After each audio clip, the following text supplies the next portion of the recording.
RDO గారు నమస్తే. పొద్దునగా ఎన్సాన్పల్లె చెప్పిన పంపినావే లారీలు? నేను ఇప్పుడు ఈ సిద్దిపేట రూరల్ బండచెర్లపల్లి పుల్లూరు పక్కన బండచెర్లపల్లి వడ్ల కొనుగోలు కేంద్రంలో ఉన్నా. ఈడ కూడా సంచులు జోకి పెట్టిండ్రు, లారీ లేక ఇబ్బంది అవుతుండే. ఈ వర్షం వచ్చేట్టుంది. ఇప్పటి వరకు గిన్ని రోజులే అంత కూడా 4 లారీలు వచ్చినాయట బండచెర్లపల్లికి. ఇట్లా అయితే ఎట్లా ఆడియో గారు? ఇంత అన్యాయంగా అసలు ఎప్పుడు ఇట్లా లేదు పరిస్థితి. ఇప్పుడు వాడు మిల్లోడు ఏమంటున్నట్టు అంటే అమ్మాలి లేదంటున్నాడు. అమ్మాలి లేకపోతే ఇప్పింది, అమ్మాలి మాట్లాడుంది. నిజంగా అమ్మాలి లేకనా వాడు ఇష్టం లేక ఆపుతుండ మిల్లోడు?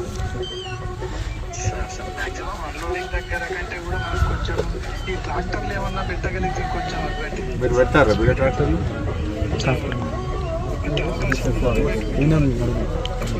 ట్రాక్టర్ కిరాయి ఇస్తారా మరి? ఎంత ఇస్తారు?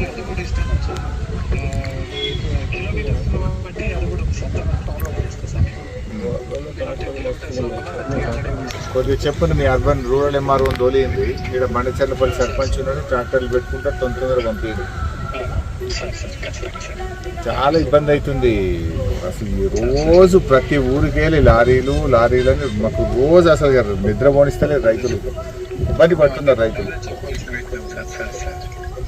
అట్లా కాదే, సమస్యను మీరు అర్థం చేసుకుంటలేరే. సమస్య ఏమైంది అంటే మిల్లుల దగ్గర 3 రోజులు 2 రోజులు లారీలు దించుకోకపోవడం వల్ల ఇబ్బంది అవుతుంది. పోగానే టక్కటక్క దించుకుంటే లారీ ట్రిప్పులు కొడుతుంది. ఇప్పుడు నీకు ఏమైంది, వారంకు 2 ట్రిప్పులు అవుతలేదు లారీలో. అదే లారీని రోజు దించిపిస్తే నీకు రోజుకు ఒక ట్రిప్ కొడుతుంది లారీ. లేదే 2 రోజులు 3 రోజులు ఆపుతారే. లారీల కొరత ఎప్పుడు రాలే. ఇప్పుడు ఎందుకు వస్తుంది అంటే అన్లోడ్ కాకపోవడం వల్ల, మిల్లర్లు సహకరించకపోవడం వల్ల, మిల్లర్ల నాన్ కోఆపరేషన్ వల్ల ఈ సమస్య వస్తున్నది.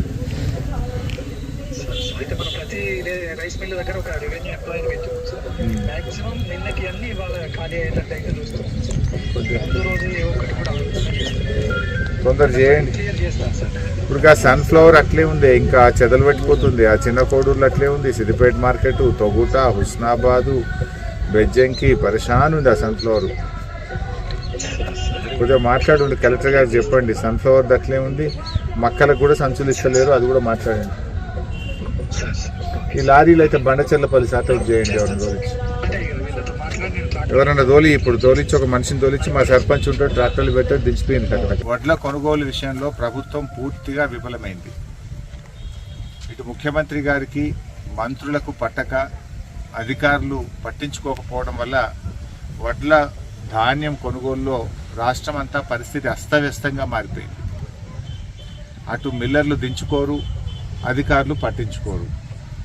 ఒక్కొక్క కళ్ళంలో దాదాపు నెల రోజుల నుంచి రైతులు పడిగాపులు కాస్తున్నారు.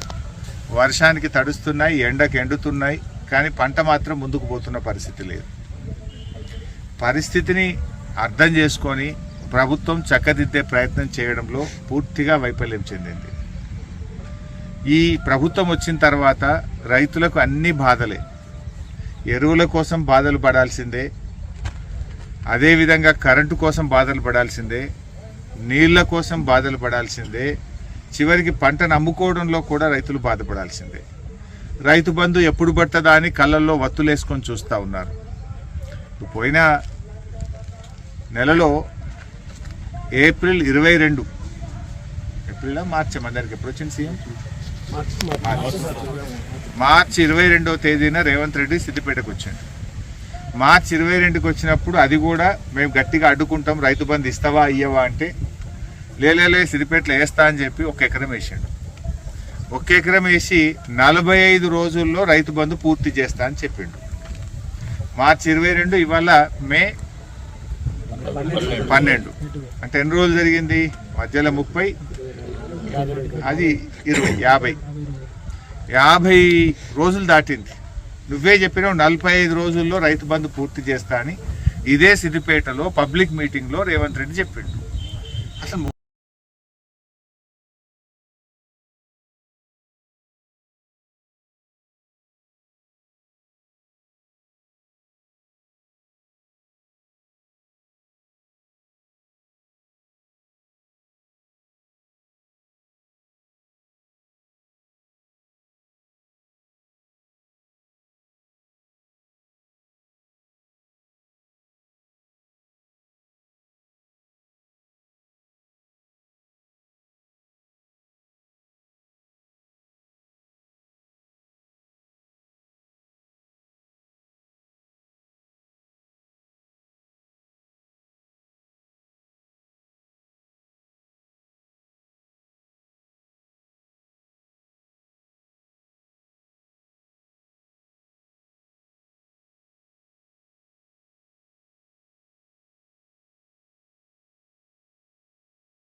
ముఖ్యమంత్రి గారు మంత్రులు కొనుగోలు కేంద్రాలు తిరగాలని, వారి సమస్యల్ని అర్థం చేసుకోవాలని, తక్షణమే దాన్ని పరిష్కరించాలని ప్రభుత్వాన్ని డిమాండ్ చేస్తూ ఉన్నాం.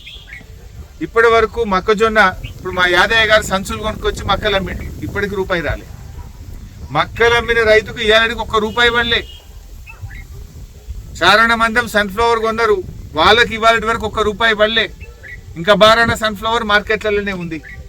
చారణ మందం శనగలు కొన్నారు, వాళ్ళకు ₹1 రాలే. బారాన శనగలు మార్కెట్లల్లో 40 రోజుల నుంచి పాపం రైతులు పడిగాపులు కాస్తూ ప్రభుత్వం ఎప్పుడు కొంటదా అని ఎదురు చూస్తూ ఉన్నారు. కొన్న వాళ్లకు డబ్బులు వేయండి, మిగతా ధాన్యాన్ని మద్దతు ధరకు కొనాలని చెప్పి ప్రభుత్వాన్ని డిమాండ్ చేస్తున్నాం. ప్రధానంగా లారీల సమస్య ఉంది. వెహికల్ ఇన్స్పెక్టర్లను, ఆర్టీఏ అధికారులను, పోలీస్ అధికారులను కూడా ఇందులో దించి వాళ్ళని రోడ్ల మీద నిలబెట్టి, అవసరమైతే రోడ్డు మీద వెళ్లే ఖాళీ వాహనాలను తెప్పించి వెంటనే లారీలు పంపించి వర్షాలు పడి తడవకు ముందే, రైతులకు ఇబ్బంది కాకముందే ధాన్యాన్ని కొనుగోలు చేయాలని చెప్పి ప్రభుత్వాన్ని డిమాండ్ చేస్తూ ఉన్నాం. మిల్లుల వాళ్ళు దించుకోవడం లేదు. రైస్ మిల్ అసోసియేషన్ పిలిచి మాట్లాడండి, వారికి ఉన్న సమస్యలు ఏందో తెలుసుకోండి, వారి సమస్యల్ని పరిష్కరించి రైస్ మిల్లుల్లో వెంటనే లారీలు ఖాళీ అయ్యే విధంగా ప్రతి రైస్ మిల్లుకు ఒక అధికారిని పెట్టి దాన్ని పరిష్కరించండి అని చెప్పి ప్రభుత్వాన్ని డిమాండ్ చేస్తూ ఉన్నాం.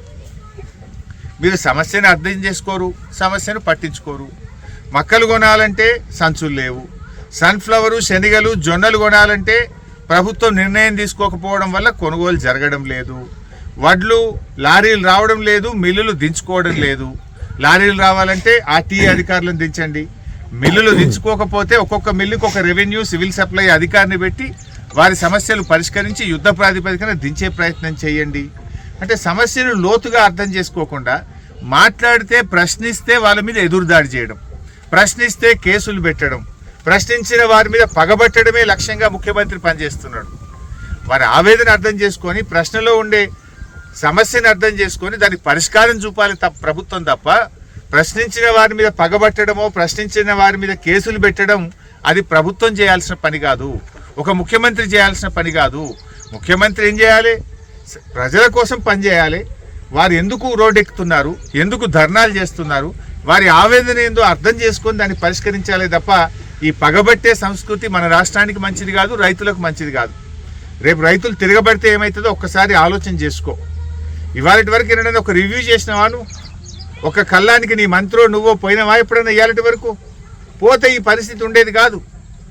అసలు జిల్లా మంత్రులు, మేము గతంలో ఒక మంత్రిగా నేను ఉమ్మడి మెదక్ జిల్లాలో ఉండే మొత్తం ఎంఆర్ఓలను, మొత్తం సివిల్ సప్లై అధికారులను, మొత్తం కలెక్టర్లను, మొత్తం ఎంపీపీలను, జెడ్పీటీసీలను, లారీ ట్రాన్స్పోర్ట్ వాళ్ళను ఒకేసారి మీటింగ్ పెట్టి అన్ని ఆదేశాలు ఇచ్చి ఎక్కడ ఇబ్బంది రాకుండా చూసాం. అనేటువంటి రైతు బుస్సాపూర్ గ్రామము, సిద్దిపేట రూరల్ మండలానికి చెందిన యాదయ్య అనే రైతు, దళిత రైతు, మక్కలు పండించి 20 రోజులు ఎదురు చూసి సంచులు ఇవ్వకపోతే దుకాణాల ప్రైవేట్ల సంచులు కొనుక్కొచ్చి మక్కలు జోకి ప్రభుత్వానికి అమ్ముకున్నాడు. ఈ ప్రభుత్వం కనీసం రైతు బంధు ఇయ్యే చేత కాదు, కరెంటు ఇయ్యే చేత కాదు, ఎరువులు సరఫరా చేయడం చేత కాదు, చివరికి మక్కలు అమ్ముకుందామంటే సంచులు కూడా ఇవ్వని చేతగాని దద్దమ్మ ప్రభుత్వం. యాదయ్య దుకాణాల సంచులు కొనుక్కొచ్చుకొని ఇలా ప్రభుత్వానికి మక్కలు జోకినటువంటి పరిస్థితి. రేవంత్ రెడ్డి, నీకు ఎందుకు రైతులంటే ఎందుకు ఇంత పగ? రైతులను ఎందుకు ఇంత చిన్న చూపు చూస్తూ ఉన్నావు? 10 ఏళ్ల కేసీఆర్ పాలనలో ఎప్పుడూ ఇటువంటి పరిస్థితి రాలేదు. కరోనా వచ్చినా సకాలంలో రైతు బంధు పడ్డది. కరోనా వచ్చినప్పుడు హమాలీ దొరకకపోతే కేసీఆర్ గారు బీహార్ ప్రభుత్వంతో మాట్లాడి ప్రత్యేక రైళ్లు పెట్టి ఆ హమాలీలను బీహార్ నుంచి తెప్పించి ఇక్కడ రైతులకు ఇబ్బంది కాకుండా చూసినాం. కరోనాలో ఎరువులకు ఇబ్బంది అయితే విశాఖపట్నం పోర్టుకు అధికారులకు మాట్లాడి, అక్కడ మంత్రి గారితో మాట్లాడి, విశాఖపట్నం ఓడరేవు నుంచి ఎరువులను ప్రత్యేకమైన లారీలు పెట్టి తెలంగాణకు, సిద్దిపేటకు తెప్పించి రైతులకు ఎరువులకు ఇబ్బంది కాకుండా కరోనాలో కూడా కేసీఆర్ చూసిండు. అరే, కరోనా వచ్చినా ఎరువులకు ఇబ్బంది రాలేదు, కరోనా వచ్చినా పంట కొనుగోలులో ఇబ్బంది రానియలేదు. సమస్యను అర్థం చేసుకున్నాం. కరోనా వస్తే ఏమైంది? లారీ డ్రైవర్లు దొరుకుతలేరు, హమాలీలు దొరుకుతలేరు, ఆడ విశాఖపట్నం ఓడరేవులో ఆ షిప్పుల నుంచి దిగడం లేదు అంటే దాన్ని అర్థం చేసుకొని లారీలు పెట్టించి, హమాలీలను పెట్టించి తెలంగాణకు ఎరువులు తెప్పించిండు నాటి ముఖ్యమంత్రి కేసీఆర్. అదేవిధంగా పంట కొనుగోలు కేంద్రాలకు వచ్చింది, హమాలీలు లేరు అంటే బీహార్ ప్రభుత్వంతో మాట్లాడి ప్రత్యేక రైళ్లు పెట్టి హమాలీలను తెప్పించి ఆనాడు అటు మిల్లులలో కానీ ఇటు కొనుగోలు కేంద్రాల్లో ఇబ్బంది లేకుండా హమాలీలను తెప్పించి సమస్య పరిష్కారం చేసిండ్రు కేసీఆర్. మరి నువ్వేం చేస్తున్నావు ముఖ్యమంత్రిగా? ఏ ఒక్క సమస్యనన్నా పరిష్కారం చేసినావా? 45 రోజుల్లో రైతు బంధు ఇస్తా అని చెప్పి సిద్దిపేటకు వచ్చి పబ్లిక్ మీటింగ్లో చెప్పిపోయినావు. 52 రోజులైంది. వెంటనే రైతు బంధు నిధులు విడుదల చేయాలని ప్రభుత్వాన్ని మేము డిమాండ్ చేస్తూ ఉన్నాం. అరే మూసీ సుందరీకరణకు డబ్బులు ఉంటాయి, నీకు ఫ్యూచర్ సిటీకి నీకు డబ్బులు ఉంటాయి, కాంట్రాక్టర్లకు బిల్లులు ఇవ్వడానికి డబ్బులు ఉంటాయి, రైతులకు ఇవ్వడానికే ఉండవా నీకు? అంటే నీకు రైతులంటే పట్టింపు లేదా, లెక్క లేదా? రైతులంటే ఎందుకు చిన్న చూపు? సో ఇప్పటికైనా నువ్వు ఒక ముఖ్యమంత్రివి, నువ్వు ఇచ్చిన మాట మీద నిలబడే మనిషివైతే, నీ మాటల్లో నిజాయితీ ఉంటే తక్షణమే నువ్వు ఇస్తానన్న ప్రకారంగా 45 రోజులు దాటిపోయింది, వెంటనే రైతు బంధు నిధులు రైతాంగానికి విడుదల చేయాలని చెప్పి కూడా డిమాండ్ చేస్తూ ఉన్నాం. అదేవిధంగా సన్ఫ్లవర్ కొనుగోలు కేంద్రాల్లో పోసి 40 రోజులైంది. 40 రోజుల నుంచి కొనక కింద చెదలు తింటుంది సన్ఫ్లవర్ను. రైతులు కన్నీళ్లు పెట్టుకుంటున్నారు. వెంటనే ఆదేశాలు ఇచ్చి జొన్నలు, మొక్కజొన్న, సన్ఫ్లవర్, శనగల కొనుగోలును యుద్ధ ప్రాతిపదికన ప్రారంభించాలని ఆదేశాలు ఇవ్వాలని ముఖ్యమంత్రి గారిని డిమాండ్ చేస్తూ ఉన్నాం. ఎందుకంటే ముఖ్యమంత్రి గారు, నువ్వు ఎన్నడూ వ్యవసాయం చేసినవి కానట్టు అనిపిస్తుంది నాకు. ఎన్నడూ రైతుల కష్టాలు దగ్గరికి వెళ్ళి చూసిన వాడివైతే నువ్వు ఇట్లా చెయ్యవు. నీకు రైతుల కష్టం తెలియదు, రైతుల బాధలు తెలియవు, రైతులంటే నీకు విలువ లేదు. ప్రభుత్వంలో అటువంటి ప్రయత్నమే లేదు. అటు ముఖ్యమంత్రికి పట్టింపు లేదు, మంత్రులకు పట్టింపు లేదు. అధికారులకు భరోసా ఇవ్వాలి, అధికారులకు స్పష్టమైన ఆదేశాలు ఇవ్వాలి, సమస్యను లోతుగా అర్థం చేసుకోవాలి, సమస్యను పరిష్కరించాలి. దాంట్లో ఈ ప్రభుత్వం పూర్తిగా ఫెయిల్ అయిపోయింది. ఇప్పటికైనా రేవంత్ రెడ్డి గారు కళ్ళు తెరువు, నిద్ర లేవు కనీసం. ఇప్పుడు నిద్రపోతున్నవాన్ని లేపొచ్చు, కానీ నువ్వు నిద్రపోతున్నట్టు నటిస్తున్నావు. నువ్వు ఇప్పటికైనా నిద్ర లేచి సమస్యకు పరిష్కారం చూపండి. వెంటనే రైతు బంధు నిధులు విడుదల చేయండి. మక్కలు, జొన్నలు, శనగలు, సన్ఫ్లవర్ కొనుగోలును వెంటనే ప్రారంభించండి. వడ్ల కొనుగోలు కేంద్రాల్లో మరి అధికారులను పెట్టి లారీలు పంపించి మిల్లులలో త్వరితగతిన ఖాళీ అయ్యే విధంగా చూడాలని ప్రభుత్వాన్ని డిమాండ్ చేస్తుంది.